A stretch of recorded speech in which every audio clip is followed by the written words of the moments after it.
Kita pikir kalau hidup kita udah benar, hidup kita udah kudus, hidup melakukan firman Tuhan, dipakai Tuhan, hidup kita pasti kaya dan diberkati. Hidup kita pasti disukai semua orang. Umur kita pasti panjang dan matinya sopan. Kita mau sebaik apapun, kita mau sebenar apapun, sekudus apapun, kita akan ketemu sama orang-orang yang gak suka sama kita. Orang yang tersinggung sama kita, orang yang sakit hati sama kita. Orang tuh gak peduli kita hamba Tuhan, caci maki mah caci maki. Ikut Tuhan, jangan hanya mau enaknya, tapi harus mau bayar harganya. Ikut Tuhan, jangan hanya mau berkatnya, tapi harus mau taatnya. Ikut Tuhan, harus berani pikul salib dan ikut Yesus.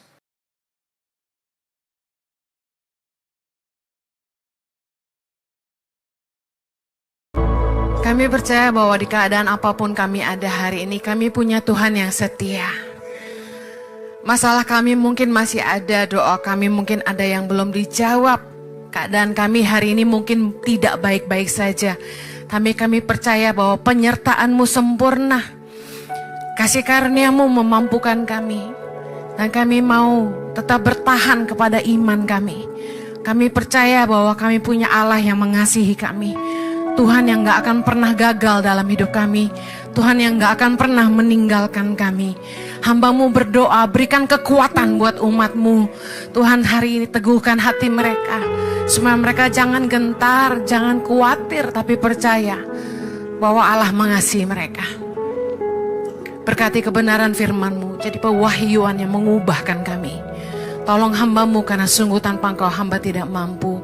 Menyerahkan jemaat-Mu di tempat ini maupun dimanapun mereka berada mendengarkan ibadah ini. Tuhan, kami percaya Tuhan memberkati dan menolong kami semua. Di dalam nama Yesus. Yang siap diberkati Tuhan, sama-sama kita katakan Amen. Silakan duduk kembali, puji nama Tuhan. Thank you Yeshua.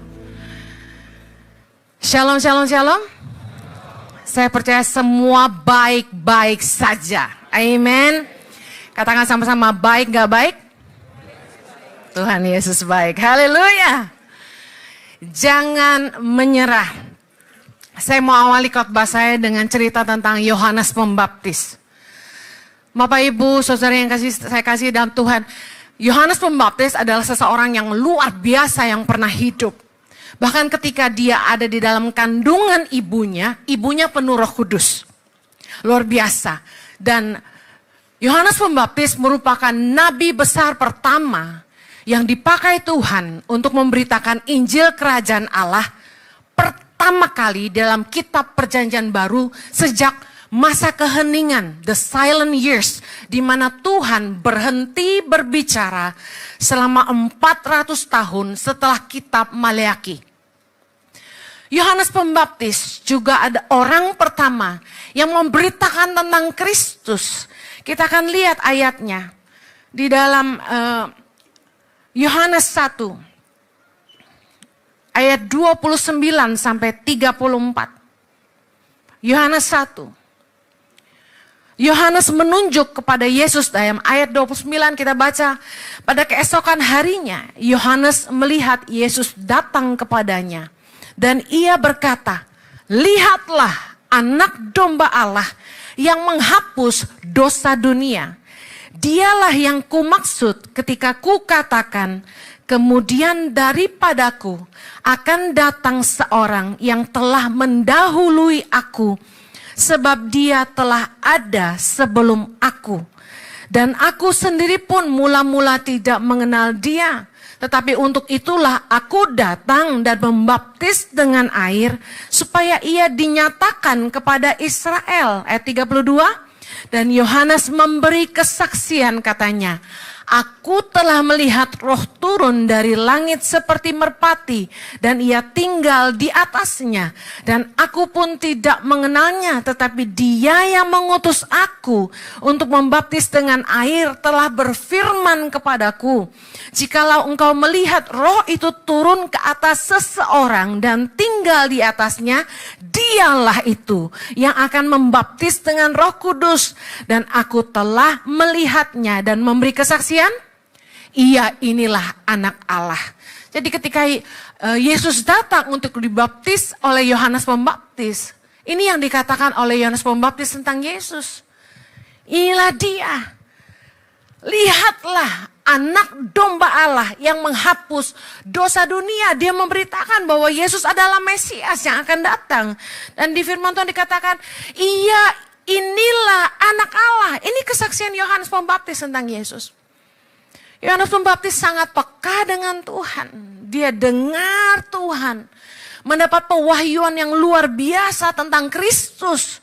Dan begitu hebat pemakaian Yohanes Pembaptis. Dia membaptis begitu banyak orang, menobatkan begitu banyak orang untuk kembali ke jalan Tuhan. Dia disegani oleh Raja Herodes. Bapak Ibu, bahkan tentang Yohanes Pembaptis, Yesus berkata bahwa tidak ada orang yang pernah dilahirkan perempuan yang lebih besar daripada Yohanes Pembaptis. Yesus bilang begitu. Dan Yesus juga bilang, dalam Matius 11 ayat 10-11 dikatakan bahwa Yohanes Pembaptis ini dipakai Tuhan untuk mempersiapkan jalan bagi Kristus. Betapa luar biasanya orang ini, bukan? Keren gak Bapak Ibu? Dipakai Tuhan luar biasa. Tapi tahukah Anda, akhir dari hidup Yohanes Pembaptis tidaklah baik. Umur pelayanannya tidaklah panjang. Dia ditangkap, dipenjara, dan matinya dipenggal. Bapak Ibu, seringkali di mata dunia, di mata kita cepat sekali menghakimi orang. Ketika orang itu ngalamin musibah di hidupnya, betul nggak? Begitu ada jemaat yang usahanya bangkrut, datang ke pendeta, pendeta bilang apa? Dosa apa loh? Nggak bayar perpuluhan sih. Cepat banget kan orang menghakimi. Begitu orang ngalami musibah, mungkin anaknya meninggal, mungkin suaminya meninggal, mungkin ada yang kecelakaan, langsung orang-orang yang gak suka sama dia nyukurin dan bilang gini, tuh lo jahat sih sama gue. Jangan pernah menghakimi orang karena apa yang mereka derita dan alami di hidupnya, karena itu bukan urusan kita. Amen. Kalau atas kehendak Tuhan, orang ngalamin apapun yang mereka harus alami, itu bukan karena kita, tapi karena ada maksud Tuhan di hidup mereka. Amen. Jangan suka nyukurin orang karena kesusahan mereka. Yohanes Pembaptis terpanggil sejak dari kandungan. Dipakai Tuhan begitu luar biasa memberitakan Injil Kerajaan Allah. Dia orang yang benar dan suci. Sampai Herodes segan sama dia. Dalam Markus 6. Di ayat ke-17.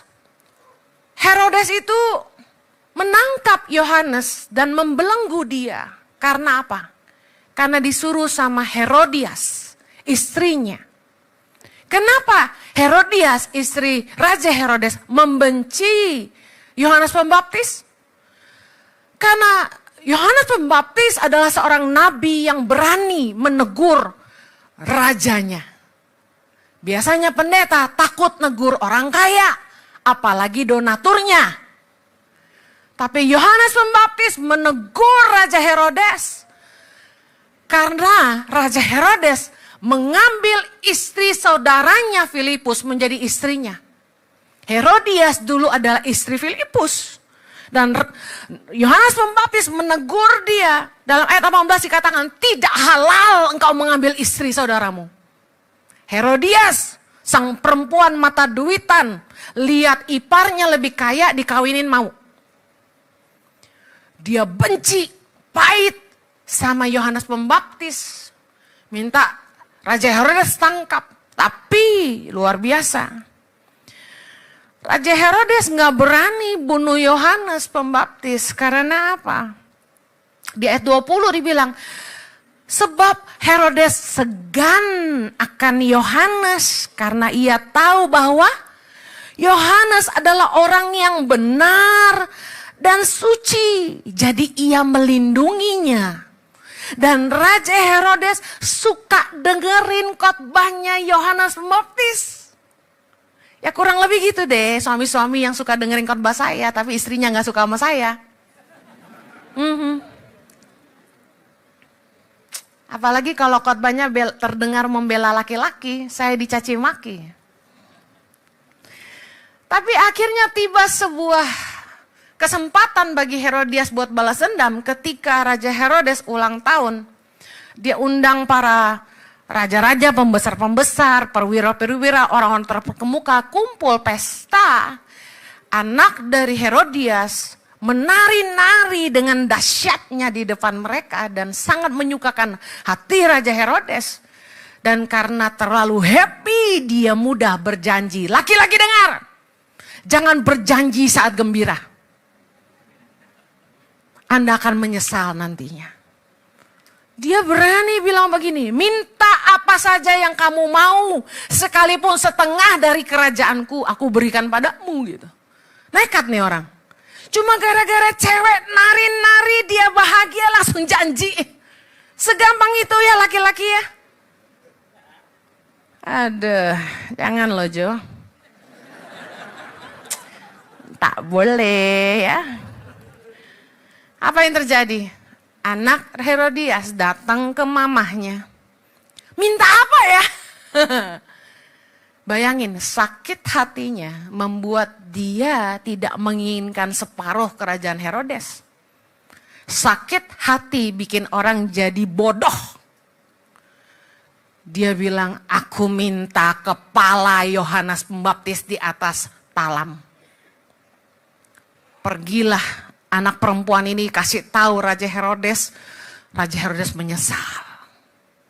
Terpaksa dia suruh orang pergi penggal kepala Yohanes Pembaptis, taruh di talam dan serahkan ke anak Herodes. Anak Herodes kasih ke Herodes. Dan murid-murid Yohanes dikatakan datang mengambil mayatnya dan menguburnya. Sedih, tragis, menyedihkan dan menyakitkan. Kisah seorang nabi besar yang dipakai Tuhan luar biasa. Memberitakan Injil kerajaan Allah, menobatkan banyak orang, membaptis begitu banyak orang. Tapi di ujung hidupnya cuma gara-gara perempuan yang gak tahu diri, sakit hati. Kepalanya dipenggal dan dia mati. Kita bilang ini mati konyol, ya kan? Kita pikir kalau hidup kita udah bener, hidup kita udah kudus, hidup melakukan firman Tuhan, dipakai Tuhan. Hidup kita pasti kaya dan diberkati. Hidup kita pasti disukai semua orang. Umur kita pasti panjang dan matinya sopan. Ya kan, mati sopan tuh gimana Bu Heni? Tidur dan gak bangun lagi, itu sopan. Nah itu doa saya, mau matinya sopan. Jadi hamba Tuhan, kayak Bu Heni ngomong gak dipikir. Negur. Orang kaya gak sakit hati, malah tambah ngasih duit gitu ya. Itu maunya. Tapi kenyataannya kan gak gitu ya. Kita mau sebaik apapun, kita mau sebenar apapun, sekudus apapun, kita akan ketemu sama orang-orang yang gak suka sama kita. Orang yang tersinggung sama kita, orang yang sakit hati sama kita. Orang tuh gak peduli kita hamba Tuhan, caci maki mah caci maki. Berapa banyak orang nyaci maki saya, banyak yang gak suka sama saya. Tukang pijit saya cerita sama saya, banyak yang gak suka sama ibu. Gue bilang asal lu jangan gitu sama gue. Ya. Karena kan bahaya kalau tukang pijit kita gak suka sama kita, bisa dibikin keseleo kita. Saudara, tahukah Anda bahwa ikut Tuhan gak selalu mudah? Hidup dalam kebenaran itu harus bayar harga. Kita udah baik sama orang aja kita masih difitnah. Kita nolong orang aja dibalasnya gak baik kan? Kita jujur aja masih difitnah gitu. Gak gampang Bapak Ibu. Kita mau emosi, mau marah sama orang. Tapi firman Tuhan bilang ampunilah. Gimana dong? Saya dapat pewahyuan berapa lama ini tentang Ishak. Ishak itu orang baik. Dia gali sumur, air berbual-bual. Orang-orang di situ bertengkar sama dia. Apa yang dilakukan Ishak? Dia ngalah. dia pergi ke tempat lain. Gali sumur lagi, berbuah-buah lagi. Saya kasih tahu, penyertaan Tuhan gak akan pindah. Gali sumur lagi, berbuah-buah, bertengkar lagi, dia pindah. Gak tahu kenapa Tuhan lagi kasih saya pewahyuan itu. Hari-hari ini saya kan lagi siapkan khotbahnya. Ya, minggu depan saya khotbahin. Saya lagi mikir, kenapa ya Tuhan ngajarin saya apa nih? Siapa yang mau berantem sama gua ngambil Ici nih? Nggak apa-apa sih kalau ada yang mau ngambil Ici, gue pindah. Bener gak? Jemaat ikut gak kira-kira? Ikut Tuhan Yesus aja. Jangan pusing. Tuhan yang kasih, dia yang mau ambil, punya dia semuanya. Haleluya. You know, ikut Tuhan jangan hanya mau enaknya, tapi harus mau bayar harganya. Ikut Tuhan jangan hanya mau berkatnya, tapi harus mau taatnya. Ikut Tuhan harus berani pikul salib dan ikut Yesus. Haleluya. Tahukah Anda, sebelum dipenggal, Yohanes Pembaptis yang hebat itu sempat mengalami masa-masa di mana imannya tergoncang dan dia goyah. Dia suruh murid-muridnya pergi cari Yesus untuk bertanya. Dalam Matius 11 ayat yang kedua, kita baca yuk. 3, 2, 1. Di dalam penjara, Yohanes mendengar tentang pekerjaan Yesus Kristus. Ayat ketiga, lalu menyuruh murid-muridnya bertanya kepadanya, engkaukah yang akan datang itu? Atau haruskah kami menantikan orang lain? Bayangkan Yohanes Pembaptis yang begitu luar biasa pewahyuannya, pekanya. Dia yang bilang sama Yesus, inilah anak domba Allah. Dialah yang akan menghapus dosa dunia. Dan orang yang sama berkata, engkaukah yang kami nantikan? Ataukah kami harus menunggu yang lain? Dari orang yang sama. Engkaukah yang akan datang itu? Atau haruskah kami menantikan orang lain? Kebayang gak sih? Orang yang dengan lantang berkata, inilah dia anak domba Allah yang menghapus dosa dunia. Ini dialah anak Allah. Dia juga bilang gini, engkaukah itu? Atau haruskah kami menunggu yang lain? Dia sempat mengalami kekecewaan, saya percaya. Saya yakin itu manusiawi sekali kalau kita kecewa, bukan? Ketika kita udah ikut Tuhan sungguh-sungguh, hidup dalam kebenaran, hidup dalam kekudusan, nabur. Tapi yang kita dapat gak sesuai ekspektasi kita. Wajar kecewa. Katakan sama-sama, wajar kecewa. Itu manusia. Dia mulai kecewa. Dan dia kirim murid-muridnya. Buat tanya sama Yesus, engkaukah itu? Kalau Yohanes Pembaptis yang begitu luar biasa aja bisa tersandung, apalagi kita. Wajar kalau di satu titik di perjalanan kita ikut Tuhan ini kita bisa kecewa, kita tersandung dan kita nggak. Saya pernah ngalamin 2 tahun saya nggak mau ke gereja, 2 tahun saya nggak mau tahu tentang gereja.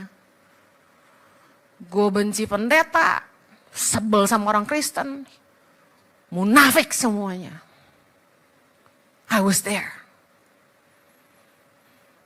Hari ini pun banyak orang Kristen yang mengecewakan saya. Sampai saya sempat keluar omongan, gua kalau cari staff, gua gak mau yang orang gereja lagi. Gua gak mau lagi jemaat Ici.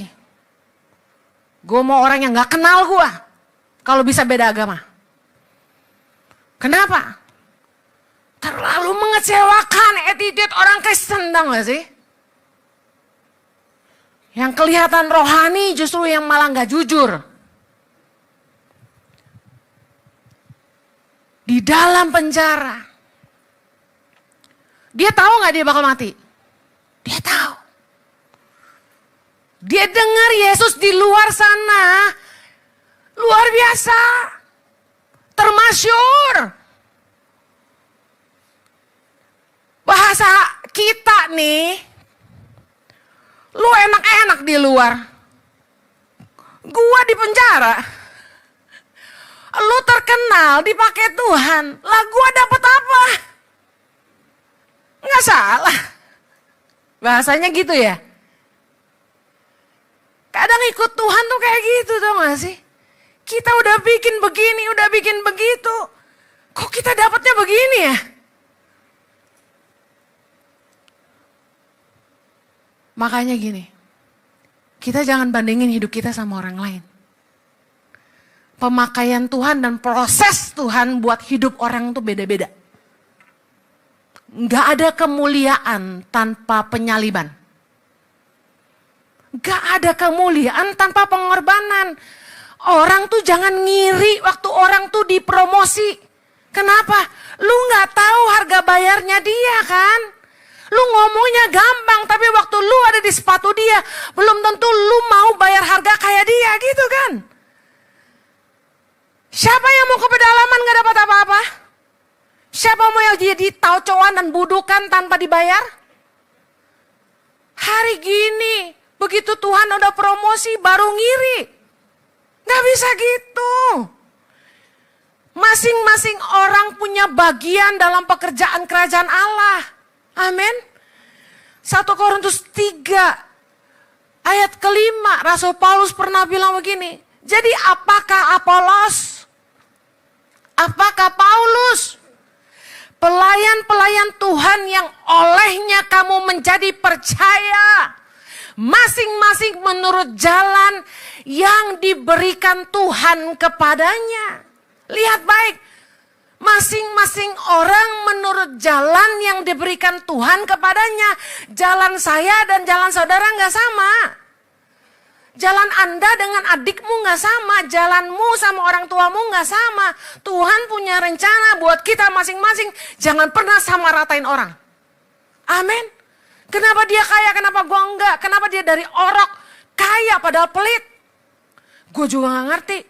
Tapi jalan hidup orang beda-beda. Tapi bersyukurlah kalau Anda pernah ngalamin yang namanya penderitaan. Berarti Anda ada di jalan Tuhan. Rasul Paulus bilang begini. Aku menanam, Apolos menyiram. Tapi Allah yang memberikan pertumbuhan. Yang penting bukanlah yang menanam atau menyiram. Melainkan Allah yang memberi pertumbuhan. Ayat ke-8 bagus. Baik yang menanam maupun yang menyiram adalah sama. Kita cuma orang biasa. Dan masing-masing akan menerima upahnya sesuai dengan pekerjaannya sendiri. Karena itu urus kerjaanmu sendiri. Uji pekerjaanmu sendiri kata firman Tuhan. Amin. Jangan suka sibuk ngurusin orang lain. Ngomongin orang lain. Ngegibah. Itu gak berkah. Katakan kanan kirimu. Ngegibah itu gak berkah. Bagus tuh, jadi quote of the day. Ngegibah itu gak berkah. Masing-masing orang akan menerima upahnya sesuai dengan pekerjaannya sendiri. Gak mungkin Anda digaji untuk kerjaan saya, kan gitu. Upah saya, upah Anda. Udah gak usah pusing, gak usah jatuhin orang lain. Fokus bangun apa yang Tuhan percayakan di hidupmu hari ini. Jangan buang waktumu buat jatuhin orang kanan kiri, iri sama orang. Lihat benih yang Tuhan taruh di tanganmu. Apakah kamu sudah bisa dipercaya dengan itu? Karena Yesus berkata barang siapa bisa dipercaya dengan perkara kecil, dia bisa dipercaya perkara besar. Sebelum ada hari ini, suami saya mengembalakan jiwa-jiwa. Mulai dari 1 komsel, dia melahirkan banyak komsel. Sebelum ada 10.000 anak di 120 titik di seluruh Indonesia, saya sudah mengajar 5 anak di rumah makan. Saya sudah memberi makan 5 anak di rumah orang yang kami tinggali. Di meja makan saya. Saya mau bilang gini, seperti Yohanes Pembaptis yang dipakai Tuhan untuk mempersiapkan jalan bagi Kristus dan hidupnya tidak mudah. Bukankah Yesus juga ngalami yang tidak kalah parah? Di akhir hidup Yesus, ia dicaci maki, difitnah, disiksa, dihianati, dibelenggu, dipenjara, dan disalibkan. Lebih parah daripada Yohanes Pembaptis. Belajar dari hidup Yohanes Pembaptis dan Yesus Kristus. Ikut Tuhan tidak mudah, banyak masalah. Makanya WGTB, walaupun gunung ini tak berpindah, tetap percaya. Gak semua doa dijawab, gak apa-apa. Makanya saya minta Yesus tadi langsung, WGTB. Langsung lanjut dia. Gampang. Kalau hari ini, Anda ada di titik di mana imanmu tergoncang dan Anda mulai meragukan Tuhan dan bilang, God, are you there? Pernah nggak Anda berada di titik di mana gini? Anda nanya gini, Tuhan tuh benar-benar ada nggak sih ya? Apakah selama ini yang saya percaya tuh benar ya? Jangan-jangan nih alam semesta nih. Masa benar Tuhan ada nih? Sound familiar? Kok hidup saya jadi susah ya? Bukannya Tuhan yang panggil, bukannya Tuhan yang suruh. Ikut Tuhan kok malah banyak masalah. Waktu belum ikut Tuhan mah jaya-jaya aja, kata orang Sunda. Apakah semua taburan saya selama ini sia-sia ya? Apa semua yang saya lakukan ini benar ya? Siapa yang pernah ada di titik itu? Jujur banget. Wow. I was there. Saya kasih tahu ya. Saya ada di titik itu not so long ago. Saya ada di titik di mana saya ngerasa gini. Yang gue percaya nih bener gak ya? Yang gue kerjain nih udah bener belum ya? Di saat kita lagi ada di bawah ya, di rock bottom, saya kasih tahu, tuh pikiran buruk tuh mulai menyerang. Tuh kan bener kan? Lu capek-capek ngebangun, orang lain yang nikmatin. Tadi pagi saya sambil make up dikerjain sama staff saya. Dia bilang gini, Bu Heni, tahu nggak? Staff kita yang itu dulu turun dari mobil, tasnya dipegangin sama OB dibawa naik ke kantornya katanya. Giliran Bu Heni ke kantor nggak ada yang bantuin, padahal bawa banyak makanan katanya. Saya bilang, oh gitu ya? Wah kurang ajar nih, abis ini gue pecat-pecatin nih. Saya baru tahu bahwa kalau staf yang itu ke kantor, turun dari mobil, tasnya dipegangin sampai ke kantornya. Saya aja enggak.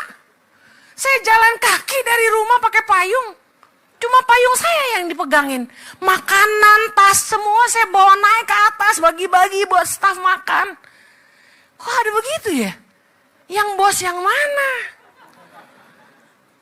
Tapi karena saya nggak cari begitu sih. Saya nggak gila hormat. Bukan karena status kita dihormati. Amin. Karena siapa kita?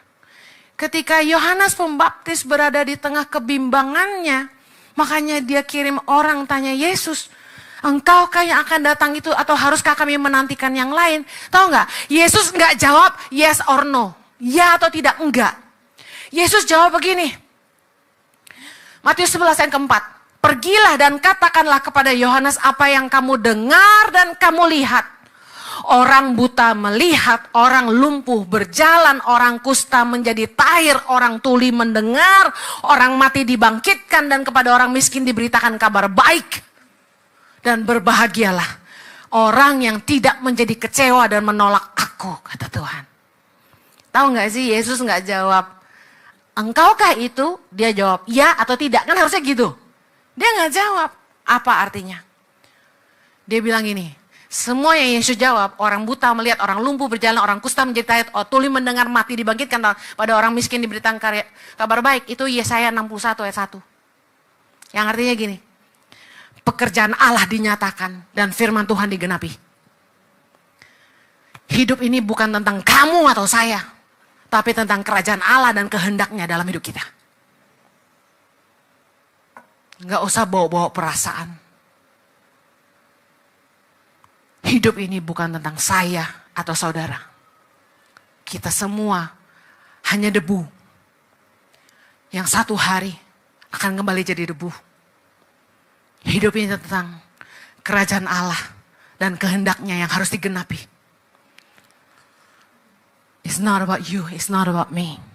It's all about His kingdom. Yesus mengingatkan Yohanes Pembaptis, berbahagialah orang yang tidak menjadi kecewa dan menolak aku. Hari ini saya juga mau bilang gitu sama Anda. Berbahagialah orang yang tidak menjadi kecewa di tengah penderitaannya karena nama Tuhan. Saya suka Galatia 6 ayat 9 menjadi ayat yang Tuhan kasih saya pertama kali mendirikan tangan pengharapan. Janganlah kita jemu-jemu berbuat baik. Karena apabila sudah datang waktunya, katakan apabila sudah datang waktunya, kita akan menuai. Baca yang terakhir, jika kita tidak menjadi lemah. Katakan kanan kirimu, jangan jadi lemah. Kamu akan menuai. Jangan lelah berbuat baik. Kamu akan menuai. Kalau sudah tiba waktunya. Dua syaratnya, kalau sudah tiba waktunya. Dan yang kedua, kalau kamu tidak menjadi lemah. Imanmu gak boleh goncang. Cintai Tuhan sampai akhir hidupmu. Apapun bayarannya. Amen. Jangan hanya mau enaknya, dunia ini menipu kita. Padahal semua harta kita gak bisa kita bawa mati. Kecuali taburan kita. Saya akhiri. Tidak ada kemuliaan tanpa pengorbanan. Ikut Tuhan jangan hanya mau berkat tapi harus mau taat. Di tengah-tengah kesesakan saya, ketika saya hampir menyerah, Tuhan tuh ingetin saya gini, Henny, lihat orang-orang yang hidupnya diubahkan lewat khotbah kamu. Lihat jiwa-jiwa yang terima Yesus karena khotbah kamu. Lihat pernikahan-pernikahan yang dipulihkan lewat pelayanan kamu. Lihat orang-orang yang hidupnya lebih baik hari ini karena kamu. Lihat anak-anak pedalam yang gak bisa sekolah sekarang bisa lulus S1 karena pelayanan kamu. Di saat saya lemah, Tuhan tuh ngingetin tuayan. Tuhan ngingetin buah. Mungkin buahnya tuh gak gini. Kita hidup jadi lebih enak ya, gak usah mikir KPR gitu. Enggak. Sampai hari ini saya masih punya utang. KPR rumah. Enggak mendadak kaya raya atau punya gereja. Enggak. Bohong itu. Bajunya bagusan dikit. Puji Tuhan ada yang berkatin. Saya kasih tahu. Ini gak penting. Hari ini pada pakai seragam bola. Saya gak punya. Semalam saya beli beberapa. Saya kasih lagi ke orang lain. Saya bagi-bagi. Saya kasih tahu, ini nggak penting. Yang nggak pakai baju bola, Anda nggak berdosa. Jadilah dirimu sendiri. Saya lebih keren tanpa baju bola. Kayaknya. Tapi intinya gini, jangan fokus sama yang di luar. Lu kaya, lu miskin, lu cakep, lu enggak, lu tinggi, lu pendek, lu kurus, lu gendut. Enggak, doesn't matter. Yang penting adalah gini, apakah hidupmu memberitakan Kristus kemana-mana? Apakah hidupmu tuh jadi kesaksian buat nama Tuhan? Apakah di dunia pekerjaanmu, di dunia bisnismu, orang bisa lihat kamu tuh anak Tuhan. Kamu punya kasih, kamu tuh beda, kamu gak bohong, kamu tuh gak fitnah orang. Kamu tuh gak jahat sama orang. Orang bisa lihat itu enggak? Bisa gak orang lihat dalam pernikahanmu, kamu tuh papa yang baik, yang sayang anak, sayang istri, setia sama istrimu. Walaupun dia bertumbuh makin subur. Saya kasih tahu, saya pernah kecewa sama orang Kristen karena ini. Lu kebanyakan tahu, tapi lu bau. Gitu. Hari ini hidup kita, apakah menyebarkan keharuman pengenalan akan Kristus kemana-mana? Matius 10 ayat 37 ini ayat buat saya. Waktu saya ikut Tuhan. Barang siapa mengasihi bapa atau ibunya lebih daripadaku, ia tidak layak bagiku. Barang siapa mengasihi anaknya laki-laki atau perempuan lebih daripadaku, ia tidak layak bagiku. Barang siapa tidak memikul salibnya dan mengikut aku, ia tidak layak bagiku. Barang siapa mempertahankan nyawanya, ia akan kehilangan nyawanya. Dan barang siapa kehilangan nyawanya karena aku, ia akan memperolehnya.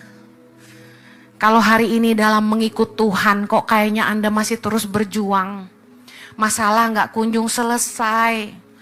Berbuat apa yang benar masih disalah mengerti orang, melakukan yang baik masih aja difitnah orang, menabur kebaikan kok malah dibalas kejahatan.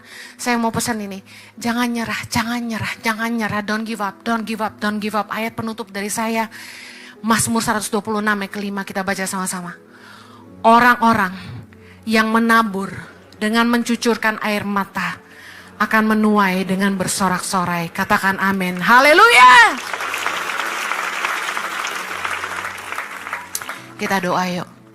Kami percaya walaupun gunung itu gak berpindah, kami mau percaya bahwa rencanamu sempurna.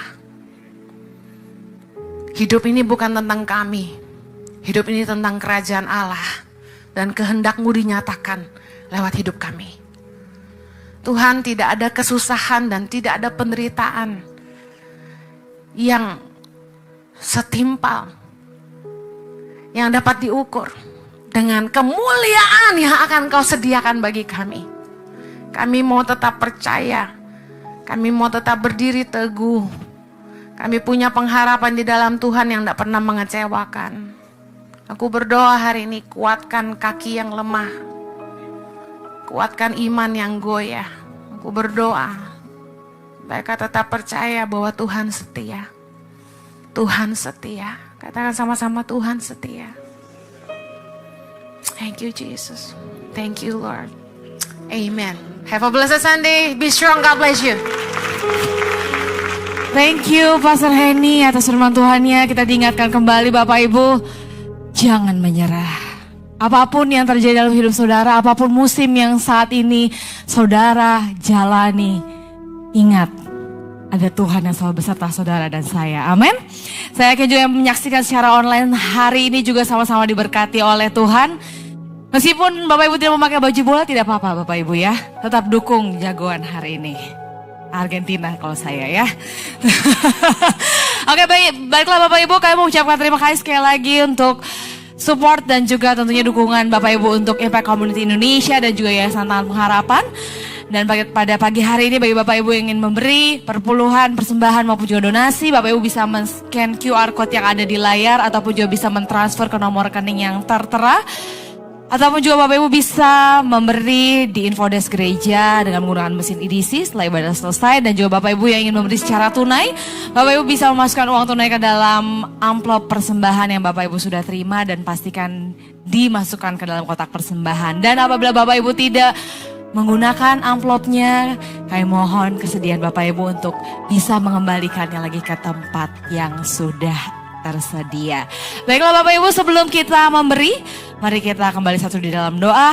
Bapak, kami mengucap syukur atas firman Tuhan yang begitu indah kami dengar pada pagi hari ini melalui hamba-Mu Pastor Henny, yang dimana mengingatkan kami kembali untuk kami terus fokus dengan apa yang sudah Tuhan berikan dalam setiap masing-masing kami. Dan biarlah kami bisa terus setia melakukan setiap apa yang Tuhan berikan bagi kami. Dan kami percaya kami akan menuai dengan bersorak-sorai dengan apa yang Tuhan sudah sertai kami Tuhan dalam kehidupan kami. Dan pada pagi hari ini kami juga ingin menabur yang terbaik untuk gereja ini. Biarlah Tuhan Yesus yang berkati setiap tangan-tangan yang memberi, Tuhan Yesus memberkati setiap apa yang mereka kerjakan. Biar Tuhan Yesus yang urapi dan buat berhasil dan berkembalikan dengan berlipat kali ganda Tuhan. Dan biarlah Tuhan Yesus kami siap memberi pada pagi hari ini dengan kemurahan hati dan juga sukacita. Yang siap memberi sama-sama katakan amin. Selamat memberi Bapak Ibu. Dapatkan kekuatan baru, dalamku dapatkan kekuatan baru, dalamku dapatkan kekuatan baru.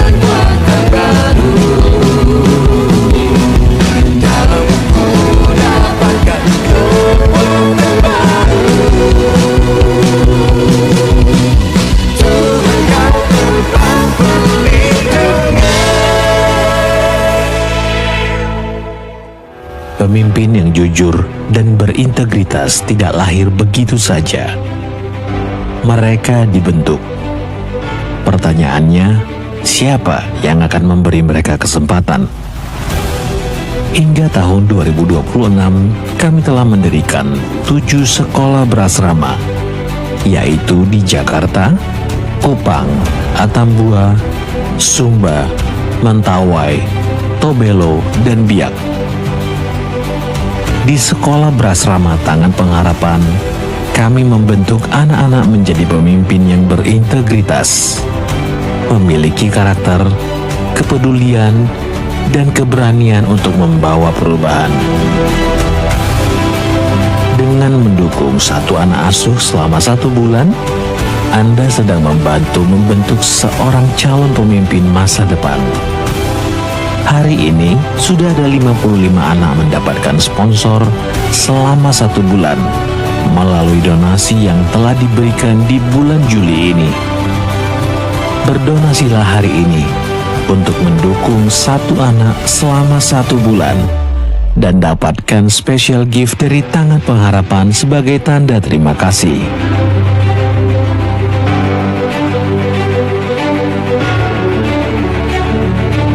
Karena setiap anak yang diberi kesempatan hari ini berpeluang menjadi pemimpin yang membawa harapan bagi masa depan. Shalom, bertemu kembali bersama saya Lisa dalam Warta Jemaat Impact Community Indonesia. Mari hadir dalam ibadah 60 Minute Worship yang dilaksanakan setiap hari Rabu pukul 19.30 secara onsite di Gereja Impact Community Indonesia. Akan diadakan baptisan air pada hari Sabtu tanggal 25 Juli jam 4 sore di Kelapa Gading. Bagi Anda yang rindu dibaptis, silakan daftarkan diri Anda. Terkhusus bagi para wanita, Impact Women mengadakan make up class pada tanggal 28 Juli jam 9 pagi di Gereja Impact Community Indonesia. Dengan investasi sebesar Rp300.000 sudah mendapatkan alat make up dan sertifikat. Hanya untuk 50 peserta saja, segera daftarkan diri Anda. Retreat New Journey hadir sebagai sebuah perjalanan pemulihan hati Anda. Bersama para pembicara yang kompeten dan berpengalaman di bidangnya, Anda akan dibimbing melalui sesi-sesi yang dirancang untuk membantu Anda untuk pulih.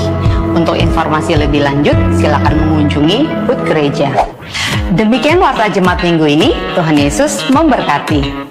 Oke, pagi hari ini kami mau menyambut bagi Bapak Ibu Jemaat yang baru pertama kali hadir di Impact Community Indonesia. Boleh lambaikan tanganmu Bapak Ibu Saudara. Di mana Pak? Wow, selamat bergabung sekali kami mengucapkan selamat bergabung jadi keluarga besar Impact Community Indonesia.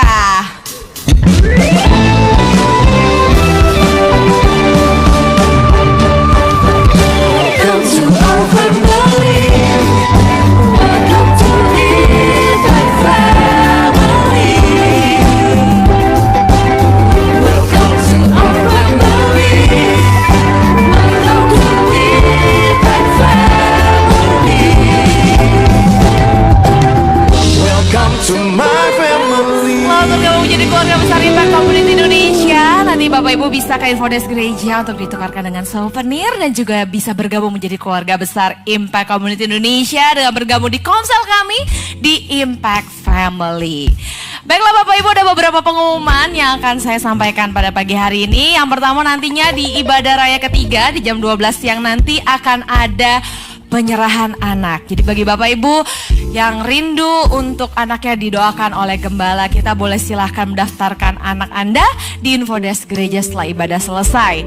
Dan juga jangan lewatkan yang ditunggu-tunggu, tentunya ada nobar final World Cup 2026 ya, yang akan diadakan nanti subuh Bapak Ibu di jam 12:30, mulai kick off-nya jam 2. Tapi sepanjang menunggu Bapak Ibu dijamin tidak akan bosan karena ada potluck juga, akan ada games, ada trivia juga, ada tebak skor ya, dan juga ada banyak banget hadiah-hadiah door prize lainnya. Jadi pastikan Bapak Ibu hadir membawa cemilan atau makanan favorit kalian. Bapak Ibu bisa mendaftar ke QR yang ada di layar, atau juga bisa menghubungi Ibu Meti, atau juga bisa nanti ke Infodesk gereja juga untuk menginformasikan apa yang mau dibawa nanti subuh ya.